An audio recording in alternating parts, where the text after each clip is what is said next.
My name is Emma Weiss. I'm a junior at Perry High School, and I've been coming to Holy Trinity for a little over 2 years since my parents moved here for work. Church has been a part of my life for as long as I can remember. As I've grown up immersed in religion, I've always wondered what it means to be God's child. How do I, as a Christian, fulfill His will? For the longest time, I was really mad at God. Seeing so many of His people suffering had me wondering if He really even loved us at all.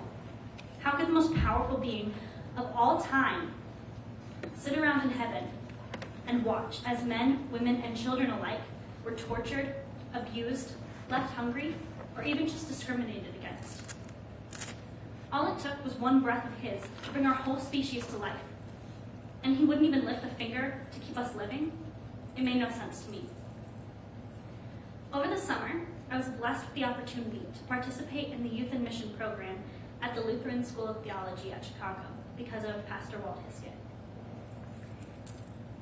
20 of us youth from around the country gathered in the Windy City to expand our faith and to learn about the border walls between us and Mexico. At first, we were all hesitant to learn about something that had never affected us personally. But as soon as we met with a few people who dealt with the issue every day, our hearts warmed and our ears were open. This time was particularly hard for me.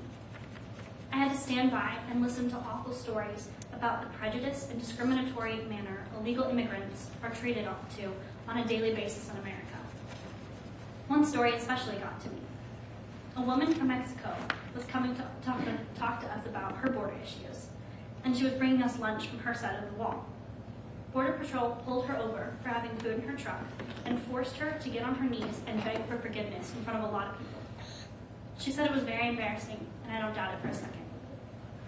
During times like these, I would lay in bed at night and wonder what our world had come to. Where were all the good people keeping this from happening? Where was the church? Where was God? I became so irritated and angry that for a while I couldn't see anything but the bad.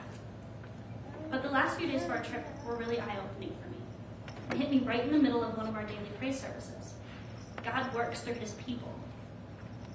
He gave us free will so that we could make the choice to serve in His community, and that we could take the opportunities He gave us. If there's one thing I learned on my trip to Tucson and Chicago this summer, it's that if you ask God for patience, He'll give you the opportunity to be patient. If you ask God for compassion, He'll give you the opportunity to be compassionate. He's testing our faith every day of our lives. And part of that test is our willingness to serve in His name. I know I have been blessed with the knowledge from my trip, and I've been given the opportunity to share it with you all today. What opportunity can you take?